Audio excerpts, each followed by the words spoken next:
Hey everyone, I'm back, and this is part 2 of my top 20 villains list. I had to make this video because, well, I love villains and they're a lot of fun and they make any movie great. I have one more honorable mention that I want to throw out there. Ivan Ooze from the Power Rangers movie. Okay, so the Power Rangers movie is a guilty pleasure of mine, and I think what really made it great is Ivan Ooze. And I mean, he totals the command center. Green Ranger did it, but I digress.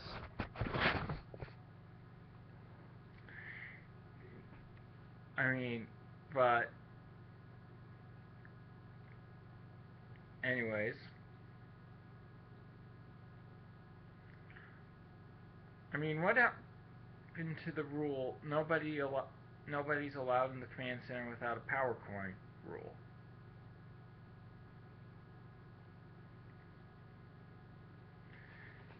Anyways, I'm gonna move on.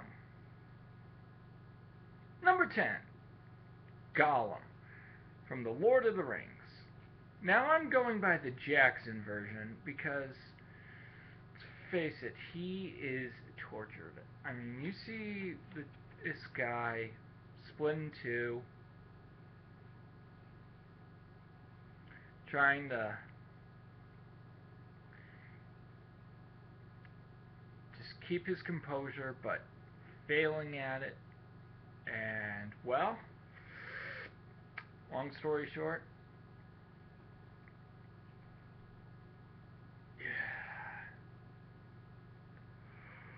don't want to mess with him.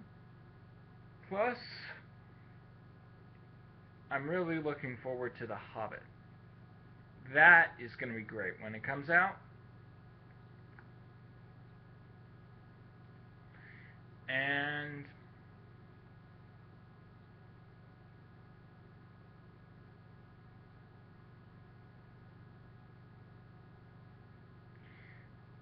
it's it's just great. I mean, he is. I can't explain it very well, but it's just Andy Serkis at his best. Number 9, The Shadow Man from Princess and the Frog. The visuals with this guy are amazing. Plus, he's played by Keith David, who played Goliath from Gargoyles. Intimidating. I mean, this guy's voice is so intimidating. Plus,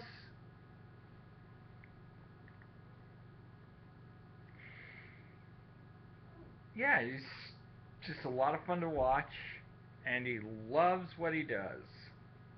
And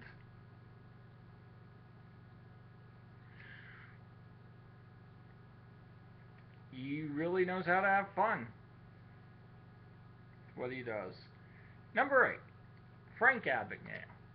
Okay, so I'm cheating with this one because this is a real person who conned the United States in the 60s out of $4 million, $4 billion.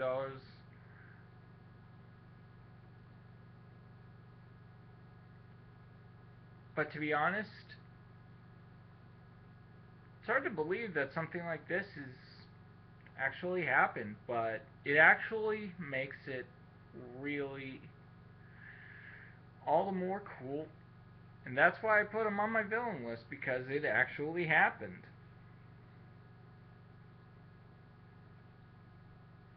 And I thought that he deserves this spot. Number 7, Ratigan from The Great Mouse Detective. This is a Disney movie that's often put under the radar, and, well, that's too bad because this is actually a good homage to Sherlock Holmes. Sure, it's your little mouse big adventure story, but it's done well, and It's voiced by Vincent Price. Vincent Price. One of the best people to do villains, and by God, brilliant. I mean, he's there in the role, and it's his favorite. But man, is it awesome! I mean, you weren't afraid of rats before him. Ragged, you know, I mean, his picture actually smiles at the mention of his name. How egotistical is that? Plus, he has a giant cat which he tamed, and but yeah. Number 6, Bosco from Gokaiger. Okay, so most of the villains in Gokaiger are kind of forgettable and really sort of uninteresting, save for Bosco, and I think he should have been the main villain. But he is the villain that the Red Senshi and often faces up against, and he had the Sixth Ranger keys, and he used those very well. And I gotta admit, he is a with that Rapparata, the trumpet, and he really did his fair share of damage. I'm not a huge fan of his Zangiak form, but I digress. Uh,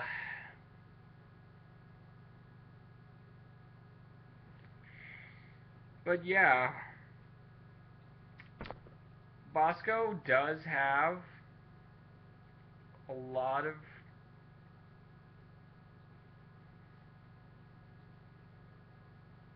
plus. I get the feeling like I don't know. Forget it. Moving on. Number 5, Juzo Fua. Juzo from Shinkenger. Shinkenger. He is sly. I mean, he's half human, half Gadoshu. And he really has it in for Takaru, Shinken Red. And part of what makes him a good villain is the fact that he's subtle. Plus, he's the only one who likes Genta's sushi.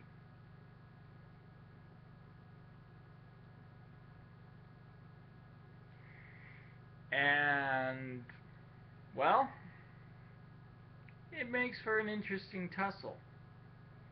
Defeat the Shinkenger, but have Genta's sushi.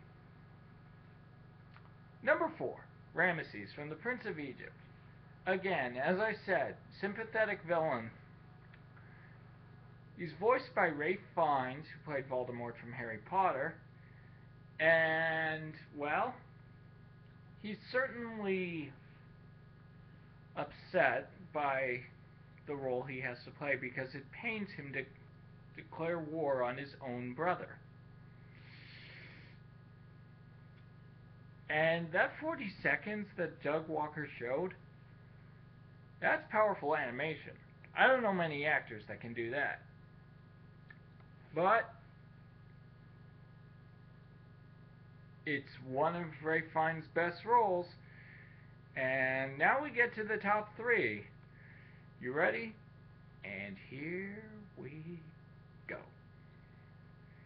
Number 3, the Ledger Joker. God damn, was he intimidating. I mean, wow. I think the one scene where he threatens to kill that one guy and he has the bad audio and the shaky camera and he's threatening someone, That is a true baddie. I think my one gripe about the Nolan continuity, well, one of them, is that he didn't use Harley Quinn. Could have been great. But with this, it was a stellar performance by Heath Ledger, and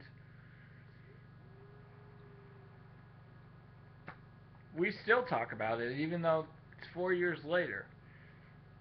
As my friend Jenna says, The Dark Knight is Nolan's Empire Strikes Back, his Godfather 2. And I agree with her. But let's move on. Number 2, Darth Vader, but before the prequel films. Okay, so when I was 8, I was actually scared of Darth Vader. I didn't know who he was, who was under the helmet. We knew he was Luke's dad, but we didn't know anything about him, and the prequel films ruined it all. Yes, they ruined it all. No! Fuck you, Lucas. Fuck you. I swear to God, Darth Vader is probably one of the best baddies out there. Now I want to address the issue of the Nicholson Joker. People, it's just Jack Nicholson being Jack Nicholson. And, well, okay. And the absolute best baddie is the Emperor. But before the prequel films, again, this guy is evil incarnate. Manipulates Vader right from the beginning, right from the time he's 8 years old. Damn.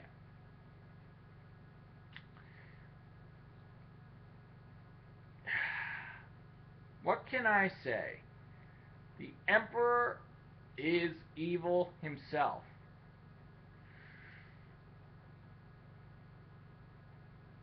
Yeah. I mean, right? I actually know a guy that does a bone-chilling Emperor imitation, and it still gives me goosebumps just thinking about it. Well, that's my top 20 villains list. I hope you enjoyed it, and I'll see you guys next time, and I'll catch you later. Not sure what I'm going to do for another countdown, but if you have ideas, feel free to leave them below. Otherwise, I'll see you guys later. Bye.